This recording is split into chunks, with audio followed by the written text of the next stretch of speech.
The sun was beginning to set, casting long shadows across the yard where the man stood, quietly enjoying the peaceful evening.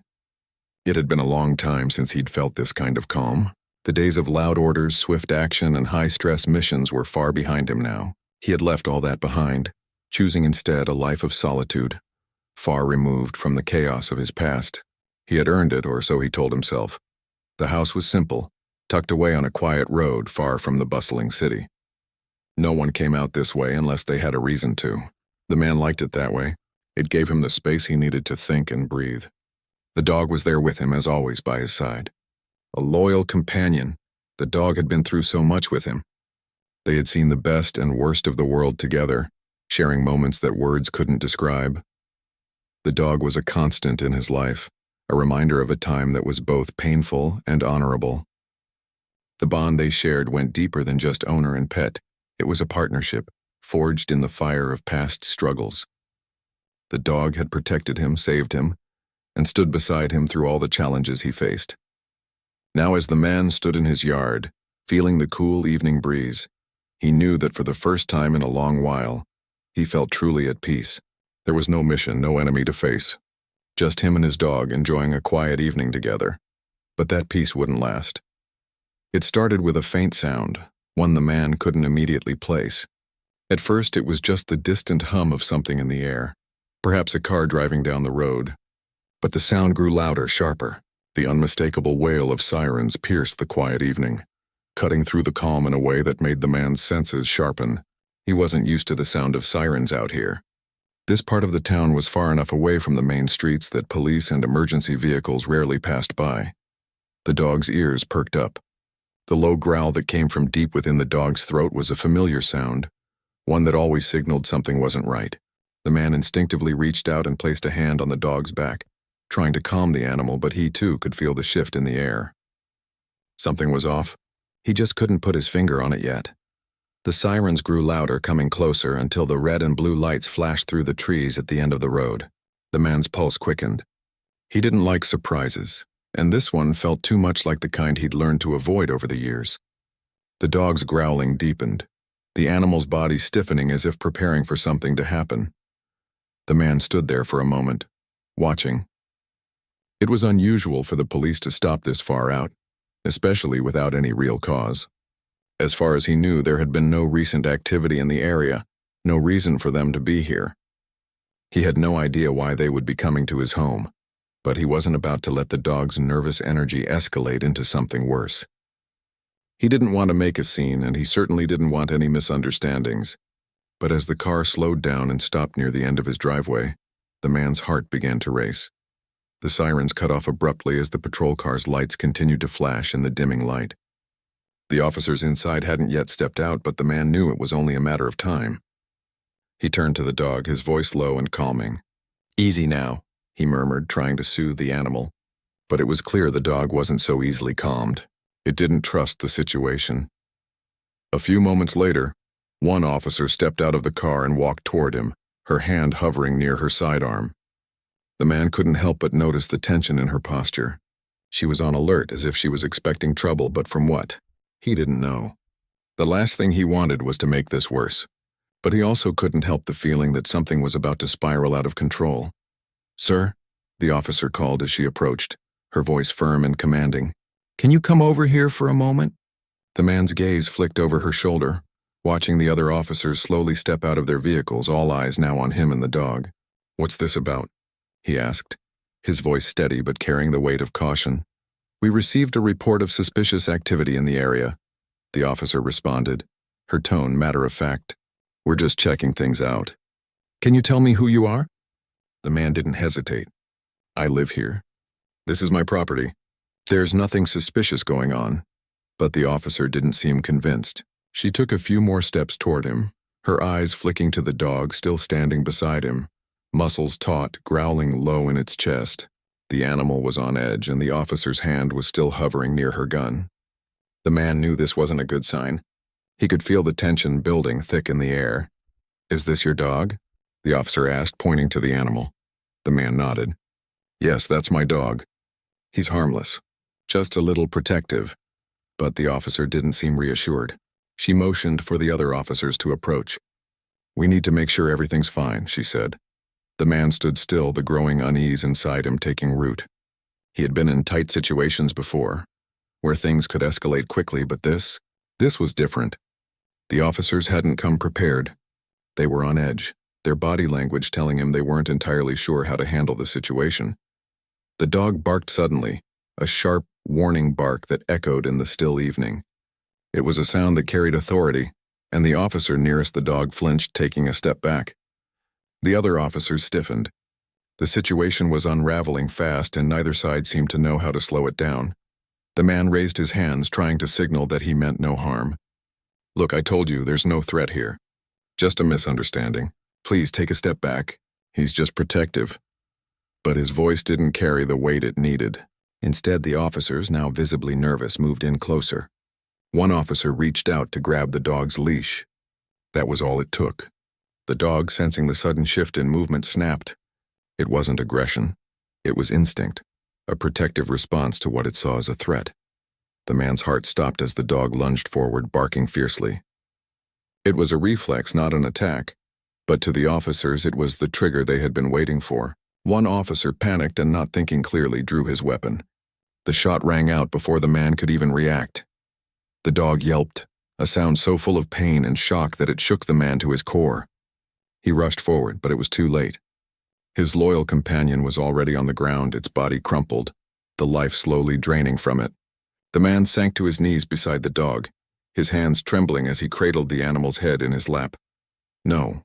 The word was barely a whisper, escaping his lips as he stared down at the dog, his companion, his protector, now lifeless in his arms. The officers stood there, frozen. None of them had wanted this. They hadn't expected the situation to spiral out of control. But now there was no undoing it. They had killed the one thing the man had left, the only connection to the past that still meant anything to him. The man looked up at them, his expression a mix of anger, disbelief, and profound sorrow. "Why?" he asked, his voice hoarse. "Why did you do this?" The officer who had fired the shot looked horrified, but his gaze shifted uncomfortably as the weight of the situation settled in. I didn't mean to," he stammered, clearly shaken by the turn of events. The dog attacked. The man shook his head, his chest tightening with grief. The dog hadn't attacked.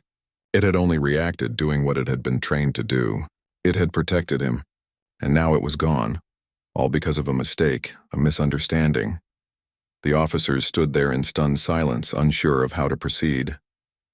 They had no idea who the man really was. They didn't know his past, the things he had done, the life he had led before this quiet, solitary existence. If they had, maybe things would have played out differently. But now it was too late. The dog was gone and the damage was done. The man stood up slowly, holding back the tears that threatened to spill. He didn't want to show weakness, but he couldn't help it. His heart ached. The dog had been more than just an animal to him. It had been his partner, his friend, his only true companion in a world that had often felt too dangerous, too chaotic. And now, that bond was broken. He turned away from the officers, still clutching the dog's lifeless body in his arms. He didn't need their apologies or explanations. Nothing they said could bring the dog back. The only thing left was the silence of the evening, and the heavy weight of the loss that would stay with him forever. This is part 1, as requested, written in simple language with a natural, engaging tone. Let me know if you'd like further adjustments. Here's part 2 of the story, written in simple language with a natural, engaging tone. The man stood there holding his dog in his arms, feeling the weight of the loss press down on him with a suffocating heaviness. The police officers, still standing in stunned silence, had no words to offer. They didn't understand what they had just taken from him. To them, it was just a dog, one of many that they'd encountered on duty, likely treated with suspicion or fear. But to him, it was everything. The dog had been with him through it all, a partner in every sense of the word, and now it was gone. Just like that, in a flash of misunderstanding and fear. He could still hear the sound of the gunshot echoing in his mind, the sharp crack that had ended everything in an instant. It hadn't even been a threat, just a reflex, a dog protecting its owner, something it had done 1,000 times before. But this time it had ended in death, not just for the dog, but for any chance of understanding or redemption. He gently laid the dog down on the ground, his hands shaking as he stepped back. He stood there for a moment, staring at the animal's lifeless body, his mind struggling to process the suddenness of it all. It was hard to breathe, harder still to think. There had been so much he had never said, so much he had never shared with the world, and now he realized there was no one left to talk to. The dog had been the only one who truly understood him. The officers seemed to hesitate, unsure of what to do next. They had no real explanation, no way to make this right. The one officer who had fired the shot took a cautious step forward, his face pale. I didn't mean for this to happen," he said quietly, his voice shaky, the guilt evident in his eyes. The man didn't respond. What was there to say? Words couldn't fix this. They couldn't bring the dog back, and they couldn't undo the feeling that something deep inside him had been lost forever. "I'm sorry," the officer continued, his voice barely audible. "It was an accident. We thought the dog was attacking." The man still didn't speak. He didn't need to hear the apology. What good would it do? The dog was gone. The world was still turning, but for him everything had changed. His life, once full of purpose and action, now felt empty, hollow. There was no way to go back, no way to fix what had been broken. The officers, for their part, seemed to realize the enormity of what they had done, but they were just as powerless to change it. The silence between them grew heavy. The man's mind raced. He tried to remember the last time he'd felt this kind of pain, but there was nothing that came close. Sure, he had been through his share of hardship, faced down death in ways most people would never understand, but this felt different. This wasn't a mission. This wasn't a battle. This was personal. This was a loss of trust, a loss of companionship, a betrayal that cut deep. The dog had been the only constant in his life, the only being who had truly been there for him, no questions asked. And now that was gone. Finally, the man spoke, his voice low but steady, though the pain was evident. "You don't understand," he said, his words thick with grief. "You don't know who I am or what we've been through. This dog, he wasn't just a pet. He was more than that. He was a part of me." He stopped, his chest tightening as the anger rose, his emotions threatening to overwhelm him. "But you didn't know that. You didn't know who you were dealing with. You didn't know anything about me, about him. You just saw a man with a dog and acted like it was nothing." The officers shifted uncomfortably, their eyes lowered. They had no defense. They hadn't known who they were confronting. To them, he was just another civilian, just another man with a dog. But they didn't understand the depth of the bond they had broken. They didn't know the history, the years of service, the danger, and the sacrifice. They didn't know the weight of the life that had just been taken. The officer who had fired the shot stepped forward again, this time with more hesitation. "We didn't know," he said quietly. We thought the dog was a threat." The man looked up, his eyes hard. "It was a mistake. But the mistake wasn't the dog. It was you. You didn't take the time to understand the situation. You didn't listen." He took a deep breath, trying to steady himself. It was hard.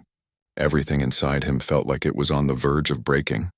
The calm he had worked so hard to build, the life he had tried to create after everything he'd been through, was crumbling around him. And for what? A misunderstanding. A tragic, senseless accident that could have been avoided. The officer, clearly uncomfortable with the growing tension, turned to the others. They all stood in silence, unsure of what to do. The man couldn't even look at them anymore. They were strangers to him, just people who had walked into his life for a moment but had now left a wound that would never heal. They didn't understand what he had lost. They never would. He turned away, his steps heavy as he walked toward his home. The dog's body still lay where he had left it, a reminder of the bond that had been severed in an instant. He felt a burning desire to do something, to fix it, to make it right. But he knew there was nothing he could do. The damage was done. As he stepped into the house, he paused in the doorway. His eyes scanned the room, a room that had once felt full, a room that had once felt like home. Now it felt empty, cold. The dog was always there, lying on the floor, waiting for him to come home. But not today. Today, the silence felt louder than ever. He sat down heavily in the living room, staring at the wall in front of him. His thoughts were a blur, tangled and overwhelming. He had been trained to compartmentalize, to push emotions aside when things got tough. But this was different. This wasn't some mission, some battle where he could keep a cool head and push forward. This was a loss, a personal loss, and there was no way to bury it, no way to ignore it. The man had been through countless battles, faced down situations where life and death hung in the balance. He had been a part of a special forces unit, one of the best in the world. But nothing in his training had prepared him for this. Nothing had prepared him for losing the one thing that had always been there for him, the one thing that had never judged him, never turned its back on him. The silence in the house was deafening now. He looked at the dog's bed, empty and still. The dog wasn't coming back, and the man, for the first time in a long time, didn't know what to do. He had been a part of something much bigger than himself for so long, fighting in the shadows, doing what needed to be done to protect the people around him. But now here he was, alone in the quiet of his home, facing a loss that no one could understand, not even the officers who had just left. The night stretched on, the darkness wrapping itself around him like a shroud. He didn't sleep. He couldn't. The grief, the anger, and the confusion all swirled together inside him, keeping him awake, keeping him alert, even though there was nothing left to be done. In the morning, the officers would leave. The investigation would begin. The world would move on. But for the man, nothing would ever be the same again. The dog, his partner, his friend, was gone, and he was left to pick up the pieces of a life that had been shattered in an instant. This is part 2, continuing with the same natural and engaging tone. Let me know if you'd like any changes or further elaboration. Here's part 3 of the story, written in simple, engaging, and human-centric language. The days that followed felt like a blur, a mix of emotions that the man couldn't quite sort out. The world had moved on as it always did, but for him everything had stopped. The police officers had left after taking a report, their job done, their part in the story over. They had their own lives to return to, their own worlds to focus on, but for the man there was only the void left by the loss of his dog and the quiet, suffocating weight of grief that seemed to follow him everywhere. It was hard to look at the house the same way anymore. The dog's bed was still there, lying empty in the corner.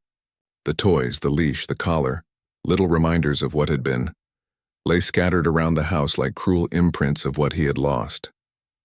Every time he passed by, it was like a gut punch, a painful reminder of how quickly things could change. It had only been days, but it felt like a lifetime.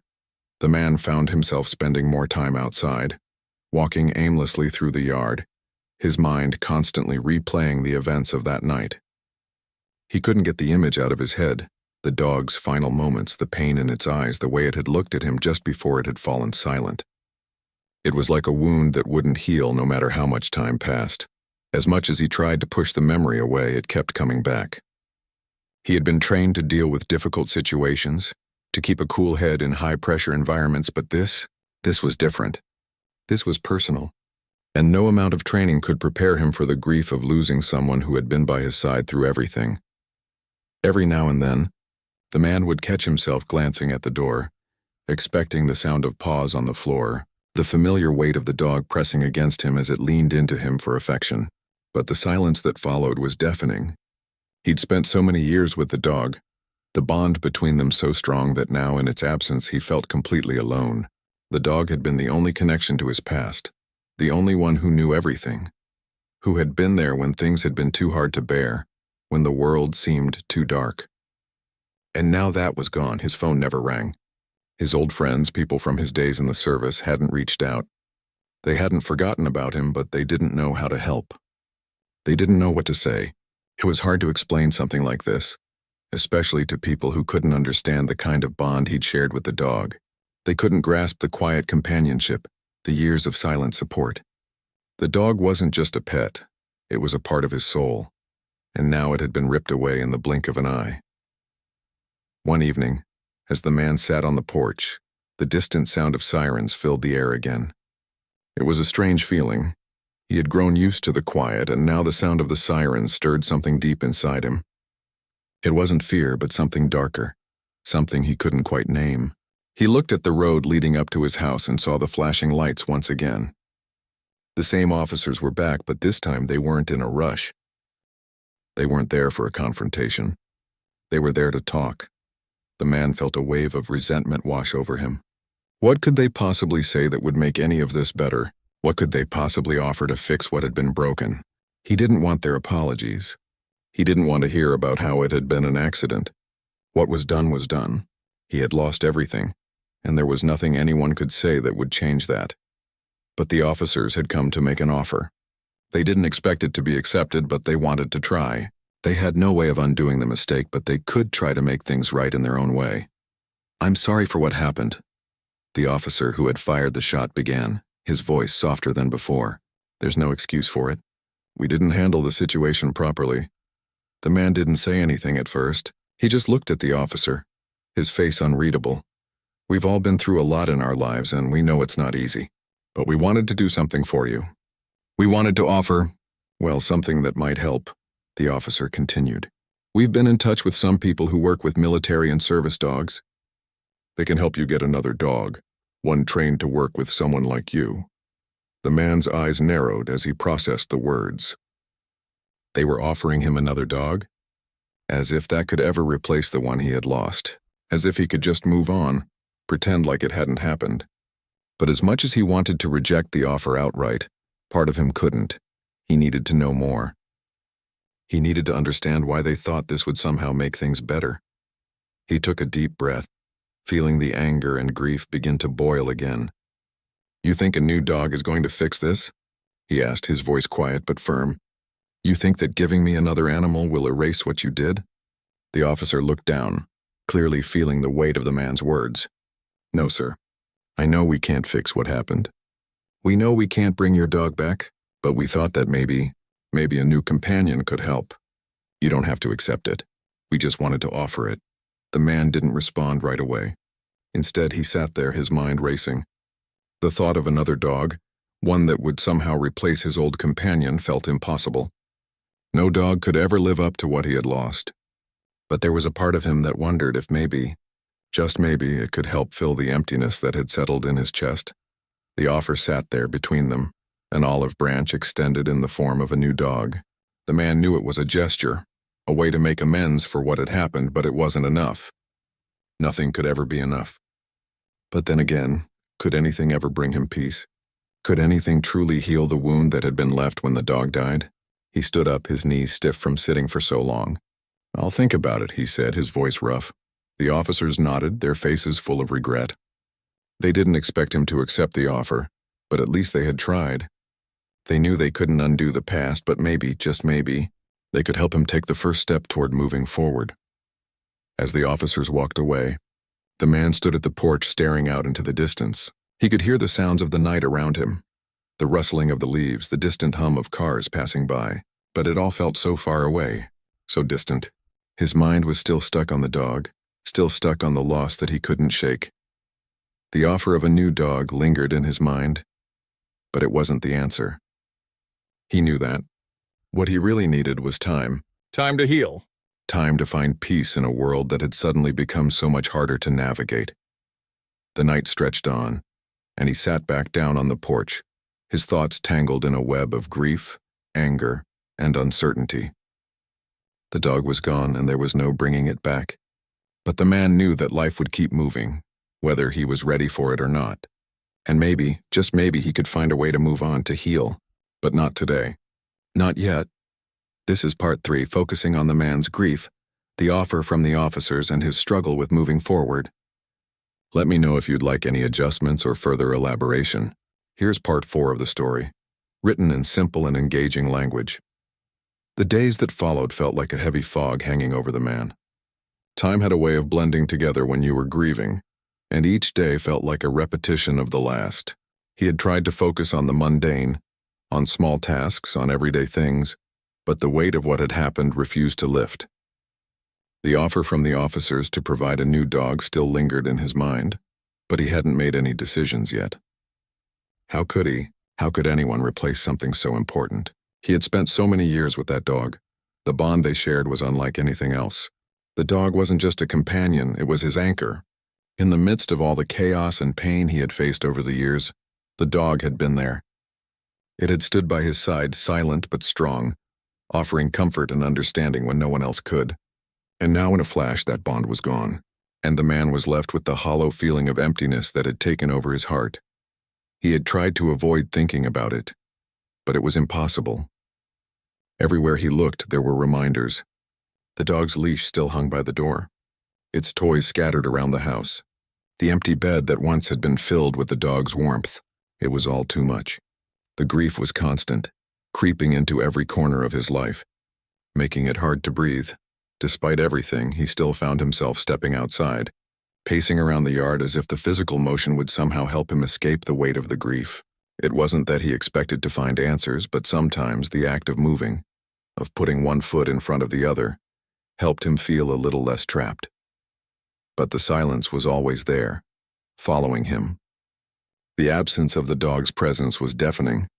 He missed everything about it. The way the dog would nudge him when it wanted attention, the way it would curl up at his feet after a long day, its soft breath against his leg. He had never realized how much of his own life had been tied to the dog's presence. And now that it was gone, the quiet was overwhelming. One afternoon, as he walked through the yard, his mind still heavy with thoughts of the dog, he heard the sound of footsteps behind him. It was a faint noise at first, the soft crunch of gravel underfoot, but it grew louder. He turned around to find a figure standing at the edge of the yard. It was one of the officers from the other day, the one who had been closest to him when the incident had happened. "I didn't mean to disturb you," the officer said, his tone softer than it had been before. I wanted to talk for a minute." The man nodded slowly, his eyes still tired, his body language stiff. He wasn't sure what to say, what to do. It felt strange to be in this position, standing here with one of the people responsible for the pain he was feeling. But the officer had come all the same, and the man wasn't one to shut people out. Maybe there was something to say, even if it wouldn't fix anything. "I've been thinking about what happened," the officer continued. "I can't stop thinking about it, really. I know you probably don't want to hear anything from us, but I wanted to apologize again." The man stayed silent for a moment. He didn't want to feel angry, but he couldn't help it. The officer had apologized before, but it didn't change the reality of what had been lost. Still, he could see the sincerity in the officer's eyes. It wasn't just words. There was regret in his gaze.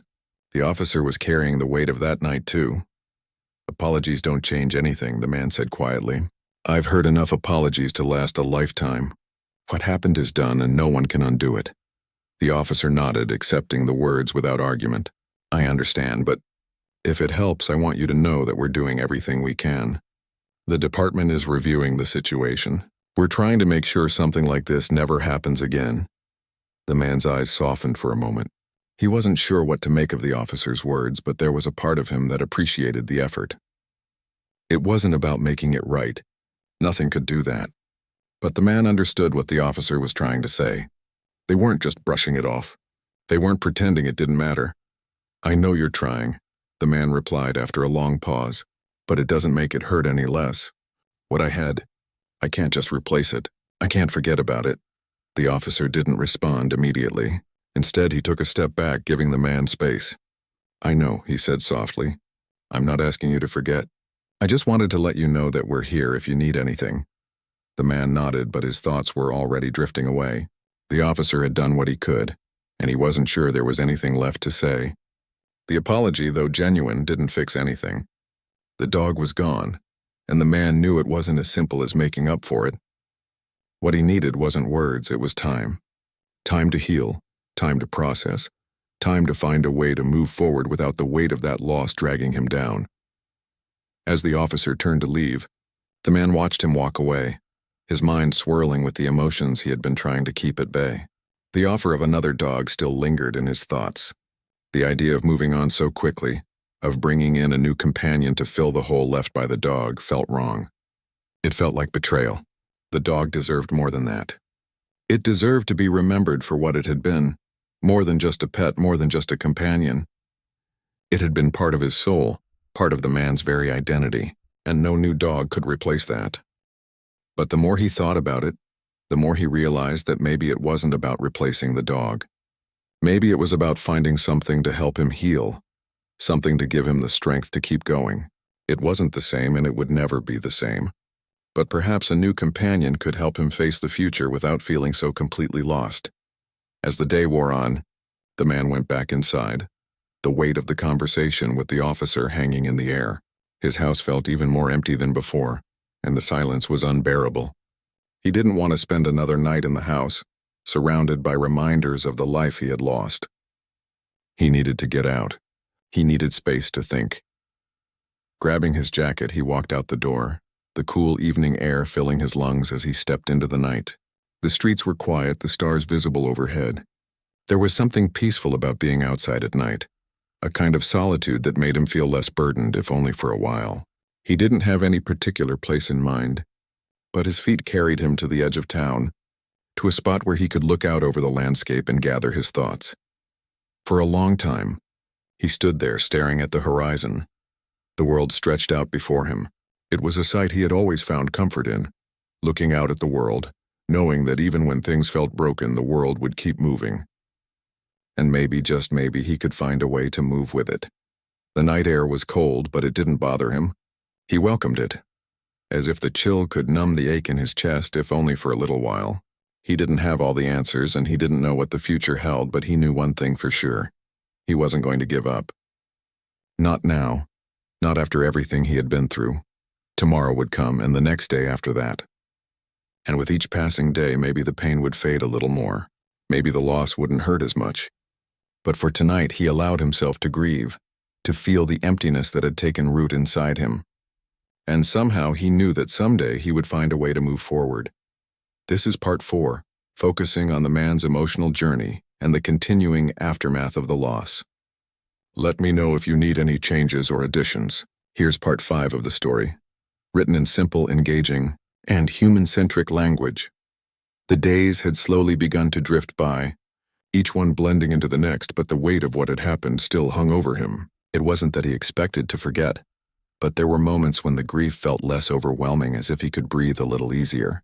And in those moments, he allowed himself to believe that maybe, just maybe, he could move on from the pain. But that wasn't something that happened overnight. Healing, the man had come to understand, wasn't a straight line. It wasn't something you could rush or force. It took time, and sometimes it felt like 2 steps forward, 1 step back.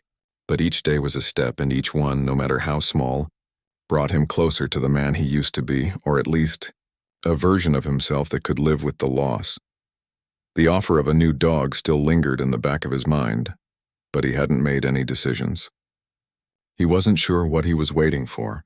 Maybe it was simply the right moment, or maybe he needed to feel ready. But deep down, he knew that no matter how hard he tried, no matter how much time passed, the dog he had lost could never be replaced. It had been a once-in-a-lifetime connection, something too special to recreate. One morning, he woke up earlier than usual.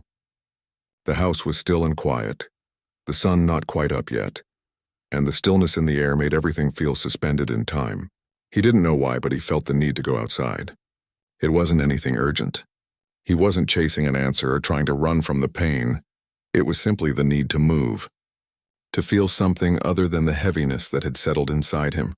He slipped on his boots, grabbed his jacket, and walked out into the crisp morning air.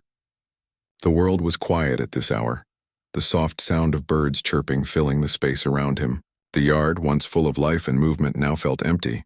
The dog's absence was like a hole in the landscape, something missing that couldn't be ignored. He walked to the edge of the property, where he often used to sit with the dog, watching the sunrise. It had been their ritual, the two of them sitting side by side, silently taking in the world around them. It was a small thing, but it had been one of the moments he cherished the most. It was one of those rare, peaceful times in life where nothing else seemed to matter. He sat down on the grass, the cold morning dew soaking into his pants, but he didn't mind. It was a small discomfort in a world that had been turned upside down. He closed his eyes and let the quiet settle around him. For the first time in a while, he allowed himself to be fully present. No thoughts about the past, no worries about the future, just the moment. And as he sat there, he began to think about the dog. Not just the painful memory of losing it, but the good moments, the moments that had made their bond so strong. He thought about the way the dog had always been there, its quiet loyalty, its calm presence, the way it had watched over him during some of the most difficult times of his life. It had been a partner, a friend, and a protector. In its own way, it had helped him through things he didn't think he could survive. For the first time since the loss, he smiled, not because the pain had disappeared, but because he remembered what it had been like to share those moments. The dog had been a part of something bigger than just their relationship. It had been part of his life story, part of the chapters that defined who he was, and in that moment the man realized something important. He could carry those memories with him. He didn't have to forget, and he didn't have to replace what had been lost. What had been was beautiful, and it would stay with him in his heart and mind forever. The pain of loss would always be there, but it didn't have to define him. He could live with the grief and still find ways to move forward. When he stood up, he felt lighter, like something inside him had shifted. The burden wasn't gone, but it no longer felt like it was dragging him down. He took a deep breath, and for the first time in weeks, he didn't feel like he was stuck in the past. He didn't feel like he was just surviving. He felt like he could start living again. The offer of a new dog still sat in the back of his mind. It wasn't something he had decided yet, but he wasn't sure it mattered anymore. It wasn't about filling the hole left by the dog. It was about finding a way to move forward, to create new memories, new experiences. The dog he had lost would always be a part of him, but that didn't mean he couldn't find joy again. As the days passed, the man began to take small steps toward reclaiming his life.